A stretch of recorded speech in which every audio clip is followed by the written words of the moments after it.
புதுக்கோட்டை அருகே காரில் இருந்து 5 பேர் சடலமாக மீட்கப்பட்ட சம்பவத்தால் பரபரப்பு ஏற்பட்டுள்ளது. ஒரே குடும்பத்தைச் சேர்ந்த 5 தற்கொலை செய்து கொண்டதாக முதற்கட்ட தகவல் வெளியாகியுள்ள நிலையில் அதனை அண்மை செய்திகளாக பார்த்து வருகிறோம்.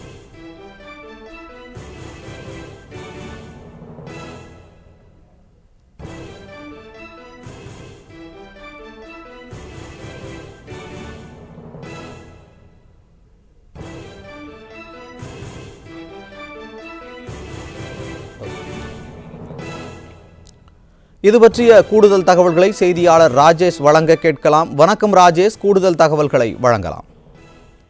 சுரேஷ், புதுக்கோட்டை மாவட்டம் ரமணசமுத்திரம் என்ற இடத்தில் கார் ஒன்றில் ஒரே குடும்பத்தை சேர்ந்த 5 பேர் விஷமருந்தி தற்கொலை செய்து கொண்டது மிகப்பெரிய பரபரப்பை ஏற்படுத்தியுள்ளது.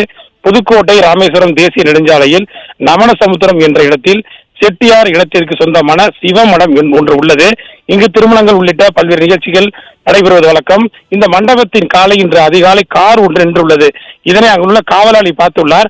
ஏதோ காலை நேரத்தில் சிறிது நேரம் தூங்குவார்கள் போல என்று அவர் விட்டுவிட்டார். இந்நிலையில் 8 மணி ஆகியும் அந்த காரில் உள்ளவர்கள் யாரும் இறங்கவில்லை.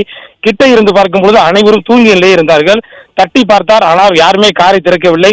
உடனடியாக பயந்து போன அவர் ரமணசமுத்திரம் காவல்துறைக்கு தகவல் கொடுத்தார். அங்கிருந்து வந்த ரமணசமுத்திரம் காவல்துறையினர் எவ்வளவோ தட்டியும் பார்த்தும் அவர் இரும்பவில்லை. பின்னர் அதன் பிறகு காரை உடைத்து உள்ளே சேர்க்க பார்க்கையில் 5 பேர் இறந்து கிடந்ததை கண்டு அதிர்ச்சி அடைந்தனர். அதில் பார்த்தீங்கன்னா இவங்க சேலத்தை சேர்ந்தவர் என தெரிய வருகிறது.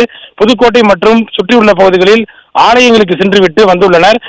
அங்கு ஒரு கடிதத்தையும் எடுத்துள்ளனர். அந்த கடிதத்தில் கடன் தொகை மிக அதிகமாக இருந்ததாகவும் இதனால் மன உளைச்சலால் நாங்கள் 5 பேரும் தற்கொலை செய்வதாக அதில் எழுதிவிட்டு அனைவரும் இறந்து விட்டனர்.